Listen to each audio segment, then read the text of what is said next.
Kali ini pertama kalinya anak saya yang mualaf juga bisa ikut mendampingi. Ya, cerita sedikit ya sebelum masuk ke materi. Nggak pernah terbayangkan gitu ya di pikiran saya, di hati saya gitu, kalau satu saat anak saya Ele ini bisa seperti sekarang ya, pakai kerudung, kemudian sempat cerita gitu, "Mami, aku ngimpi pakai niqab," katanya gitu. "Kamu mau coba, mau pakai, boleh," gitu ya. Gitu. Cuman ya dia masih belajar ya, masih berusaha mengenali. Dan tadi pagi biasanya saya suka izin gitu ya untuk pergi gitu sama anak-anak, sama suami. Terus ternyata dia pengen ikut, pengen lihat gitu. Mohon doanya Bapak Ibu. Kemarin juga menyampaikan gitu ya, kayaknya aku perlu boarding school katanya, supaya aku bisa fokus belajar Islam, menghafalkan Quran gitu. Jadi itu sudah satu anugerah yang luar biasa. Mohon doanya supaya bisa istiqomah gitu. Pengen sih sebenarnya kita langsung tanya gitu ya, kenapa kamu mau jadi Islam waktu tanggal 27 Maret kemarin ya gitu. Kami orang tua nggak ada memaksakan sebenarnya gitu. Saya pikir juga masih lama. Saya nikah yang kedua dengan suami muslim itu 3 Maret 2023 kemarin. Jadi saya pikir ikhtiar kami mengenalkan Islam aja. Pikirnya mereka bersyahadat tuh masih lama gitu. Tapi Masya Allah gitu, kami pulang umroh 2-3 hari kemudian anak-anak minta bersyahadat gitu. Jadi itu luar biasa ya, itu betul-betul hidayah dari Allah gitu, karena kami nggak ada memaksakan gitu. Dan tadi kalau tahu kehidupan itu anak-anak itu, mereka juga menghafalkan Bible, selalu membaca Bible gitu. Dan waktu proses saya sudah mualaf duluan tahun 2020, saya lepaskan mereka tetap baca Bible gitu, dengan tujuan tadi ya, maksudnya supaya mereka nanti masuk Islam tuh bukan karena disuruh sama maminya, tapi memang karena menemukan ayat-ayat seperti tadi ya sudah disampaikan Ustadz Munsir Sitomorang gitu. Jadi Masya Allah, itu mungkin sedikit ya, karena ada perbedaannya nih, hari ini ada yang nemenin gitu. Yang saya sampaikan juga tentang manfaat gerakan sholat sebenarnya bulan lalu ya, kalau nggak salah ya, itu sudah sempat saya sharingkan di sini, tapi mungkin mudah-mudahan yang sudah dengar nggak bosan ya, tapi yang baru juga bisa dapat manfaatnya gitu. Saya bukan dan belum ustazah gitu, hanya sharing aja berdasarkan awalnya saya masuk Islam karena saya tertarik gitu dengan manfaat gerakan sholat dari sisi medis, karena latar belakang saya tadi dokter gigi ya gitu. Sekarang berdinas di Dinas Kesehatan DKI Jakarta. Nah, ini mungkin langsung masuk materi ya, karena sudah ada pembicara selanjutnya juga tadi kalau nggak salah Ustadz Nababan ya, sama juga izin Bu Dewi ya, guru-guru, Ustadz Uzaza yang ada di sini. Saya menyampaikan sedikit yang bisa dibagikan, mudah-mudahan bisa dipahami karena ada sedikit bahasa-bahasa kedokterannya. Nanti kalau ada yang nggak jelas atau mau dikoreksi juga silakan ya. Di situ saya cari-cari tahu apa sih manfaat wudhu, manfaatan gerakan sholat, tapi secara medis, bukan fadilahnya, keutamaan-keutamaannya itu bukan gitu. Nah dari situ Masya Allah, ini antara lain yang saya temukan gitu ya, salah satunya tentang gerakan sholat ya. Terpesona dengan Islam itu ya ini, karena Islam tuh nggak terlepas dari ilmu pengetahuan gitu ya, sejalan gitu dengan ilmu pengetahuan. Ini juga yang saya share ke anak-anak saya, dia orang yang suka sains banget gitu ya, jadi masuknya itu kemarin ya dari sains gitu. Kenapa di Al-Quran itu sains ini, dia cerita sains ini, saya bilang itu ada di Al-Quran gitu, itu ada di Al-Quran gitu. Jadi itu awal-awalnya kenapa anak-anak juga pintu masuknya mereka dapat hidayah justru tertarik karena oh Islam bisa inline sejalan sama ilmu pengetahuan gitu. Selanjutnya, nah ini antara lain banyak ya cendekiawan muslim gitu yang kita harus berbangga sebagai umat muslim karena bapak kedokteran modern ya Ibnu Sina itu Islam. Kemudian juga bapak ilmu bedah ya, ilmu bedah itu dunia itu juga Islam ya. Nah, Al-Zarawi ya. Kalau terkenalnya Al-Zarawi. Nah, kemudian selanjutnya ya ini untuk mematahkan sebenarnya kalau Islam kesannya kayak kolot, ketinggalan zaman gitu-gitu ya. Padahal sebenarnya banyak hal yang justru dipelopori diawali itu oleh justru Islam gitu. Nah, ini kalau kita menunaikan sholat gitu ya, ada sekitar 7 postur ya atau 7 gerakan gitu, 7-9 gerakan waktu kita melakukan 1 rakaat sholat. Nah, kalau di total usia sampai rata-rata 50 tahun aja itu ada 1.700.000 ya gerakan gitu ya seumur hidup kita. Oh iya, makasih. Ya, selanjutnya ini sekilas-sekilas aja ya, cepat-cepat bagian-bagian tertentu yang saya tekankan. Yang sebelumnya boleh, slide sebelumnya yang waktu-waktu sholat ya. Sedikit saya mau share. Nah, ini ya. Nah, ini kenapa saya sampaikan karena dulu saya kepo banget gitu ya. Kepo tuh apa? Pengen tahu banget gitu ya. Kenapa sih subuh itu jam segitu, zuhur jam segitu, asar jam segitu, maghrib jam segitu gitu. Dan ternyata masya Allah itu semua nanti ada bukunya juga itu yang saya baca kenapa di jam segitu gitu. Nah, kalau dihubungkan dengan sains nih ada yang slide selanjutnya. Kalau dihubungkan dengan sains itu nyambung karena di alam itu ada spektrum warna. Nah, itu terkait sama organ tubuh kita. Ya, slide selanjutnya. Nah, ini itu contohnya ya, nggak semua saya sampaikan. Misalnya kenapa sih kalau maghrib kan kita rata-rata minggir ya, bapak-bapak pulang dari kantor belum sampai rumah minggir ke masjid gitu kan, sholat maghrib dulu gitu ya. Kalau maghrib anak-anak disuruh masuk udah maghrib gitu ya. Nah, banyak juga dibilang kalau maghrib kalau nggak minggir nanti banyak kecelakaan atau apa ya. Sebenarnya itu bukan mistis gitu ya, bukan kayak gitu, tapi justru itu sebenarnya kalau dikaitkan dengan sains ada. Jadi di saat itu terjadi kayak ini tumpang tindih frekuensi ya di alam itu, makanya bisa mengganggu penglihatan kita. Nah, jadinya makanya kenapa akhirnya pas maghrib gitu ya, kalau kita nggak minggir, nggak sholat, lanjutin perjalanan bisa terjadi kecelakaan atau resikonya jadi lebih tinggi. Itu dari situ sebabnya gitu.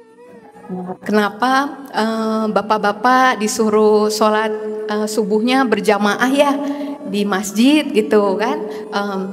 Itu karena itu kadar ozon paling tinggi itu lagi subuh itu Pak, lagi jalan dari rumah ke masjid gitu. Kalau sekarang baru hits ya gitu, terapi ozon, udah dari lama sebenarnya ya.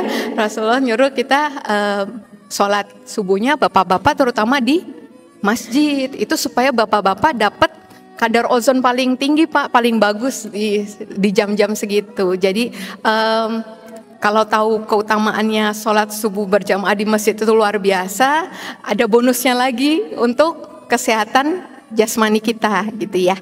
Ya, selanjutnya ya ini dari jauh mungkin nggak kelihatan ya. Ini siklus fisiologi di tubuh kita, siklus hormon di tubuh kita dari jam ke jam. Nah, kenapa sholat duha itu dikasih keutamaan di sekitar jam 9, jam 10 gitu ya. Ya, jadi itu karena ternyata di penelitiannya hormon stres paling tinggi Bu namanya hormon kortisol itu paling tinggi di jam-jam segitu gitu. Jadi ketika kita menunaikan sholat duha, insya Allah hormon stresnya itu menurun. Enggak cuman bapak-bapak yang stres jam 9-10 di kantor, di pekerjaan ya.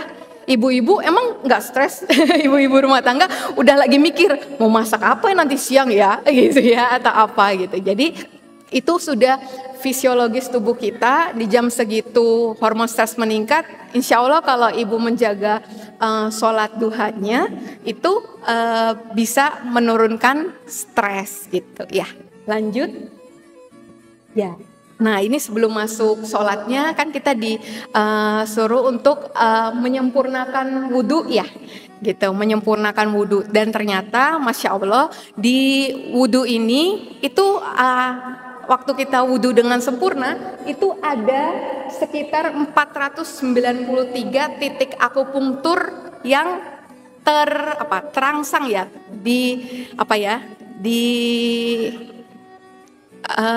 waktu kita pegang, kita gosok-gosok itu terpengaruh gitu. Itu ada 490 titik akupunktur. Ada yang rutin akupunktur mungkin atau udah pernah coba? Nah itu kalau belum pernah coba akupunktur, sebenarnya kalau wudhu kita sempurna itu udah kayak di akupunktur Bapak Ibu ya. Ini contohnya di wajah kita itu ada 84 titik. Kemudian sebenarnya sedikit ya, di tangan 95 titik, di kepala 64 titik, di telinga 125 titik, di kaki ada 125 titik juga. Jadi Masya Allah ya, kalau bisa diusahakan untuk berwudu dengan sempurna. Ya, selanjutnya. Nah, ini tadi manfaatnya udah pasti ke kesehatan mental ya, karena kayak tadi kalau nggak stres kan jadi mental kita lebih sehat. Ya, selanjutnya. Ini kalau apalagi waktu kita berkumur-kumur, waktu wudu, nah itu otomatis bisa membersihkan gigi dan mulut kita. Nggak cuma waktu sikat gigi berarti ya. Ya, selanjutnya ini kalau ada yang nggak pernah olahraga tapi menjaga sholatnya 5 waktu yang wajib dan yang sunnah, insya Allah kalorinya tetap terbakar ya. Dibilang kalau melakukan gerakan sholat itu 80 kalori. Nah ini ada penelitiannya waktu itu dibandingkan antara bapak-bapak yang nggak pernah sholat sama yang sholat dan sama-sama nggak melakukan olahraga, tapi ada kalori yang terbakarnya sebanyak 80 kalori. Ya, lanjut. Nah, ini ada yang ngalamin sakit sendi. Nah ini waktu lagi sholat itu banyak ya sendi-sendi kita yang ikut bergerak ya. Ya, lanjut. Nah ini juga kalau dilihat ada hubungannya juga, kita gerakan sholat di sini dan waktu kita tawaf ya di Ka'bah, keliling Ka'bah itu sama, semuanya itu 360 derajat. Kalau dihitung setiap sudut gerakannya itu totalnya juga tetap 360 derajat. Ya, lanjut. Ini kenapa kita kalau arah pandangan mata kalau lagi sholat ya harus ke tempat sujud, betul? Ya harus pandangan tempat sujud, fokus ya ke tempat sujud, nggak lihat kiri kanan. Itu ternyata ngaruh juga Bapak Ibu untuk kontraksi otot mata. Termasuk waktu kita, jadi waktu ruku kan agak dekat ya dengan tempat sujud, kemudian waktu sujud malah nempel banget ya. Nah itu kita dianjurkan untuk buka mata ya, nggak merem kan. Nah, kenapa nggak tutup mata? Karena tadi buat latihan kontraksi otot mata. Jadi dari agak jauh waktu berdiri, terus ruku lebih dekat, kemudian sujud dekat banget gitu ya, sama tempat sujud. Nah itu, ya lanjut. Ya, jadi banyak hadis juga ya kalau kita sakit, Rasulullah pernah ada sahabat sakit disuruh Rasulullah untuk sholatlah gitu ya. Jadi sholat itu bisa juga sebagai obat gitu ya. Waktu kita sakit bukan justru excuse untuk nggak usah sholat deh, Allah tahu deh kalau kita lagi sakit, justru kita sholat. Bahkan kalaupun nggak bisa digerakkan, kedip mata pun bisa ya, karena Islam itu memudahkan gitu. Nah ini mulai masuk dari setiap gerakan sholatnya gitu ya. Saya nggak masuk ke fikih sholatnya ya, karena nggak kompeten gitu ya di fikih sholat ini. Jadi mungkin sedikit sharingnya justru di manfaat secara medisnya. Ya lanjut. gerakan Takbiratul Ihram ya, dari yang gerakan pertama itu waktu awal tuh saya pikir pasti nggak ada manfaatnya, kan cuma berdiri doang, ya kan? Gitu. Ternyata Masya Allah dari berdiri sampai nanti salam cuman kayak noleh-noleh itu ada manfaatnya. Gitu ya. Lanjut. Saya lewatin ya. Ini yang manfaat-manfaatnya aja ya. Dari berdiri itu, gitu ya. Itu yang terjadi adalah sekat rongga dada kita menjadi terlatih. Kan kita ada gerakan begini ya, membuka gini. Nah itu sekat diafragma kita terbuka, terlatih. Nah ada active pumping tuh kayak dipompa kelenjar getah bening, kan ada yang di ketiak ya. Nah itu bisa dan melatih kekuatan otot lengan gitu ya. Kayak orang lagi di gym ya Bu. Ini tapi kita begini. Nah itu. Dan posisi berdiri ini ternyata nyambung dengan gerakan selanjutnya, yaitu ruku. Kalau posisi berdirinya salah, nanti pas rukunya nggak bisa sempurna, gitu. Meletakkan tangan kita kalau ini sedekap ya, gitu ya, di dada. Ibu kalau lagi marah juga kan bisa sabar, gitu ya. Yang dipegang sini ya Bu ya, ya gitu kan, sabar. Nah, ini juga, ini sebenarnya waktu kita taruh tangan di situ, itu akan merangsang kerja hormon hipotalamus yang ada di otak, itu memberikan efek ketenangan. Makanya kalau lagi marah, sabar, sabar gitu ya. Nah itu juga waktu kita sedekap gini, itu kita lagi memberi efek ketenangan. Nah, menghindarkan dari berbagai gangguan sendi, khususnya karena masih berdiri, jadi tubuh bagian atas ya. Lanjut. Nah ini masuk ke ruku.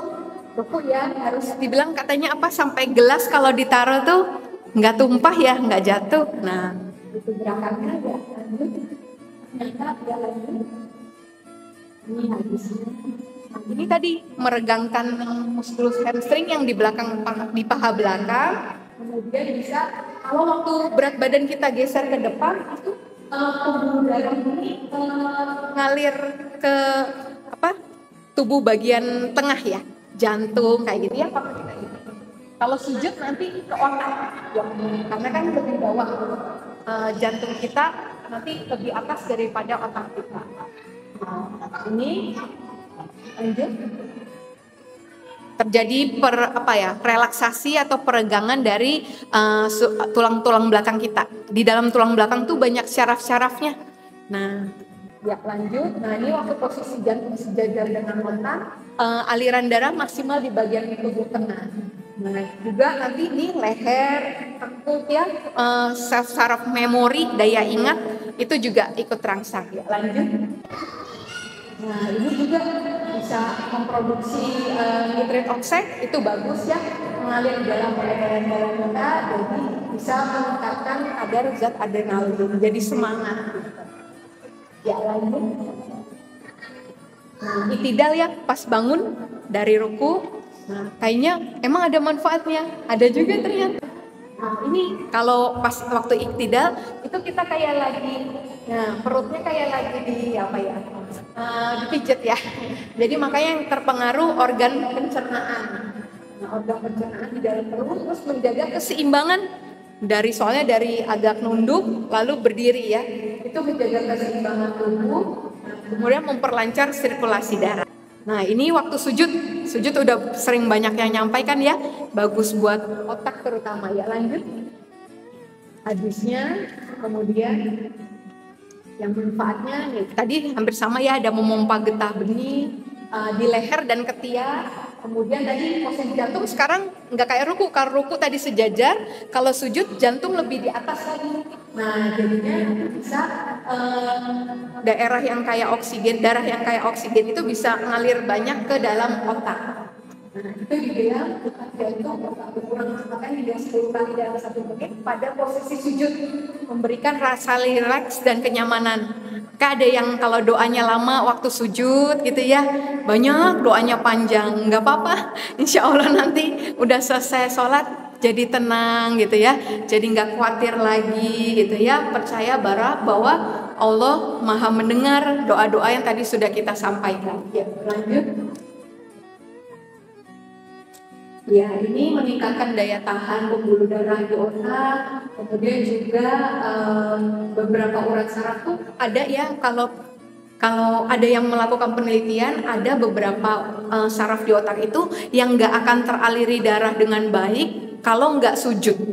Jadi kebayang kalau orang seumur hidupnya nggak pernah sujud, gitu ya. Jadi ada saraf yang nggak teraliri darah dengan baik.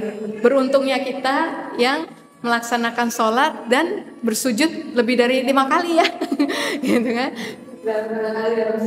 Menghindarkan dari gangguan wasir ambeien. Kok bisa ya sujud bisa mencegah wasir ya. Lanjut.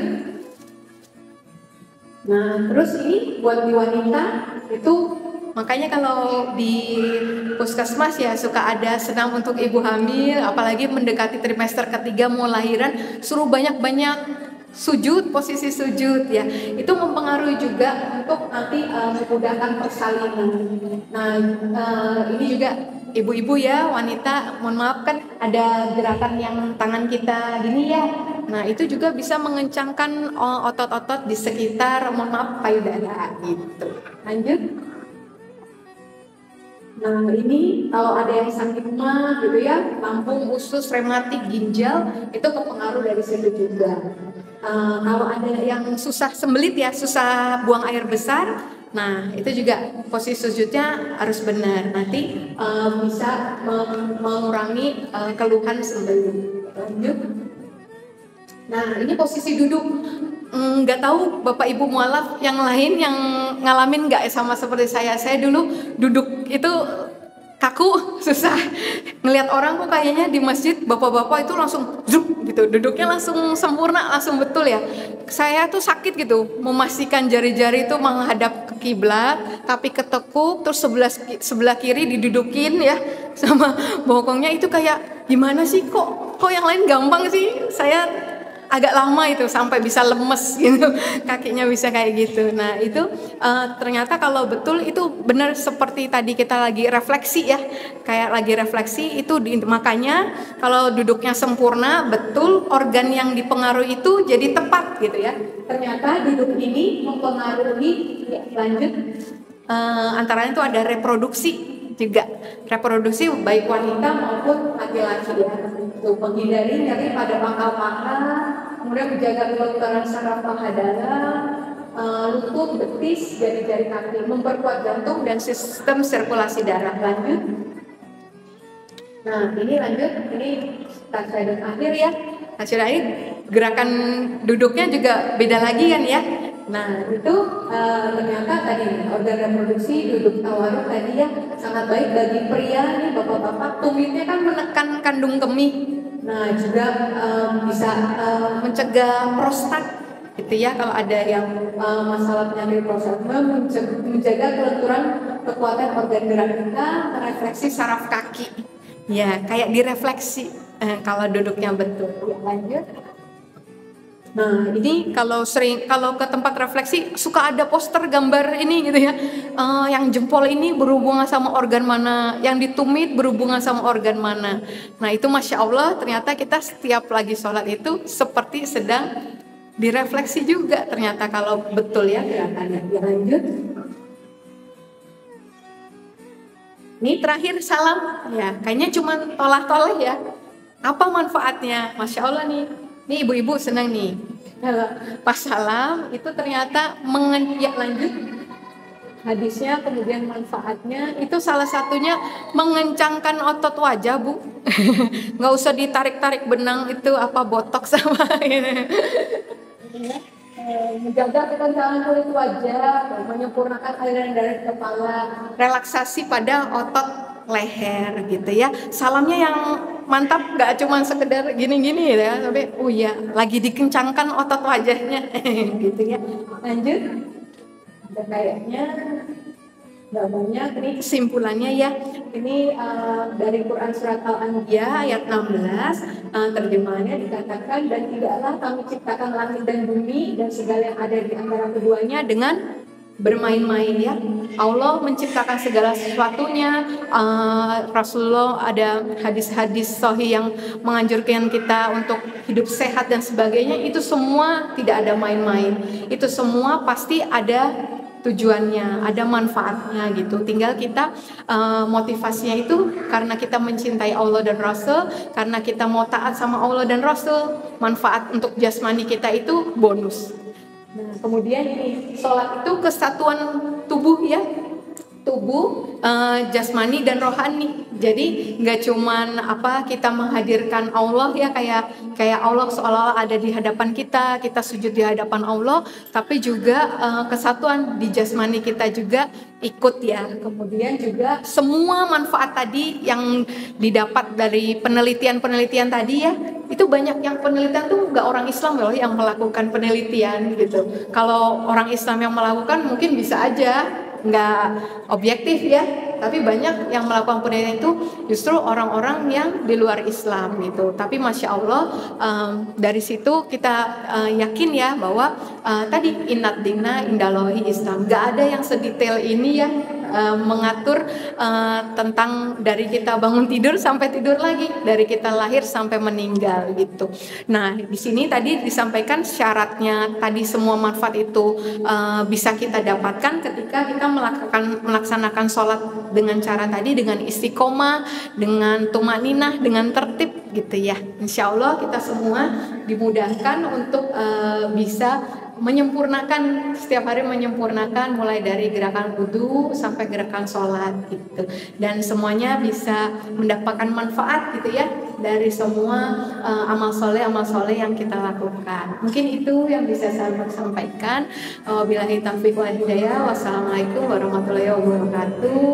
Wallahu a'lam bishawab.